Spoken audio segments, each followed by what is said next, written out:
Hi, I'm Joe O'Halloran, Project Editor for ComputerWeekly.com. Welcome to our webinar preview. ComputerWeekly.com webinars are free, interactive, online seminars providing strategic advice and the opportunity to ask the burning questions on the topics that matter most. Viewers are invited to submit their questions to our panel of 3 experts, which are then answered live. Here, our panel of experts will ask their views about effective business continuity strategies at small to medium-sized enterprises, SMEs or SMBs. We hope you enjoy. Our first question here is from Simon Bonard, who asks, what's the best strategy in getting buy-in from my board to make an investment in the business continuity systems that I need? Could Jamie advise on what he did? A good place to start. Thank you.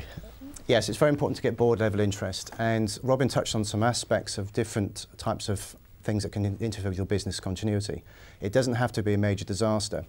One thing we found for our board is that disaster is a word you don't want to use. You want to get across it can be smaller things like electricity outage, denial of access to the building, things that you don't think would stop your business from running that in fact actually would should they happen. How often should one test one's business continuity strategy? Every year, twice a year? And who should lead the role in doing the testing? So again, if we just look at testing in some more depth, start with you, say, Jamie. How often do you test? We test once a year. We do tests. What we decide to do is define on a clear boundary of criteria that we try and achieve on the test. That way we can actually gauge the results and see whether it's been successful or not. How do you advise potential customers about how often they should test? Do you go through scenarios, and role plays, etc.? Again, it depends on the business's circumstances. I would agree with with the other comments really that you need to test as a minimum once a year.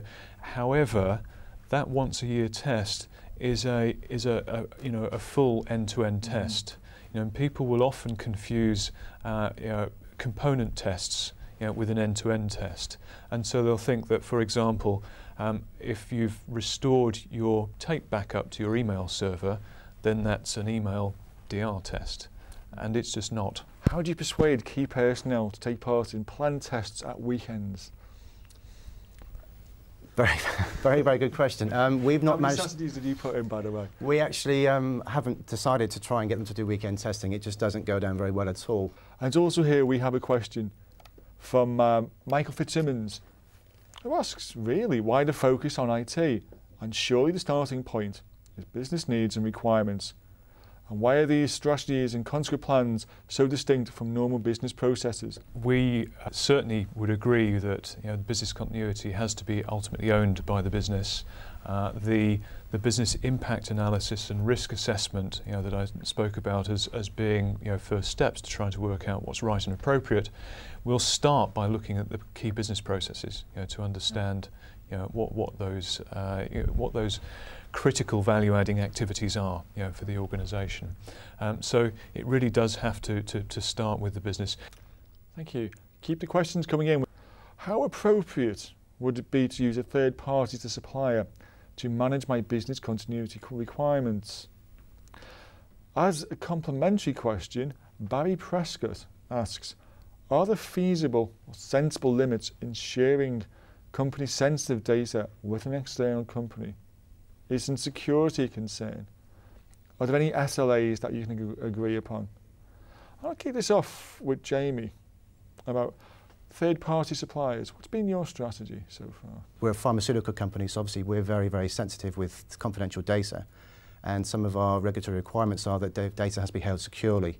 In order to alleviate that problem, we decided to have our own servers based at IBM facilities that are secure and that they hold our confidential data. So for us, the decision to use third-party suppliers was really dictated with regulatory requirements and sensitivity of data.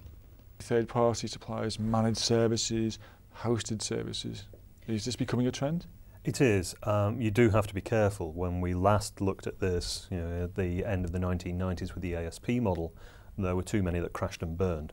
A lot of those were down to having very poor business models, not figuring out what the cost model was going to be that they were offering to people. and not putting the customer first. I think we've learnt from that. Thank you very much for the questions coming in, but Ali will finish this off by asking a very almost existentialist question. How can we as SMBs plan for something on the scale of 9/11 when even much larger companies struggle to survive under these situations? Briefly, in a one-word answer or one-sentence answer, how confident in the lights out? How confident are you in your solution?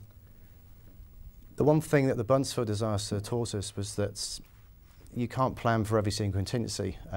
You have to sort of make assumptions. You have to make the plan as best as possible. And you just have to hope that if anything does go terribly wrong, you've got the flexibility within that plan itself to cover any other contingencies that are unforeseen. And Robin, as a supplier, are you confident?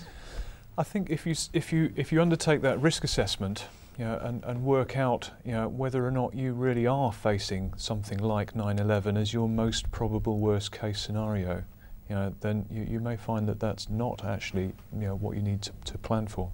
And Clive, can SMBs be as good as large enterprises? Prioritise, decide what it is that you are completely dependent upon. If it's data, make sure that's backed off-site. The problem is if a 9/11 type thing happens, it comes down to people. If they're not there, the business isn't there. And on that wonderful note, about it is down to people, we're going to have to draw things to a close. Thank you very much for viewing, and thank you very much for your excellent questions. I hope you've gained some insight into the vital need for business continuity strategies.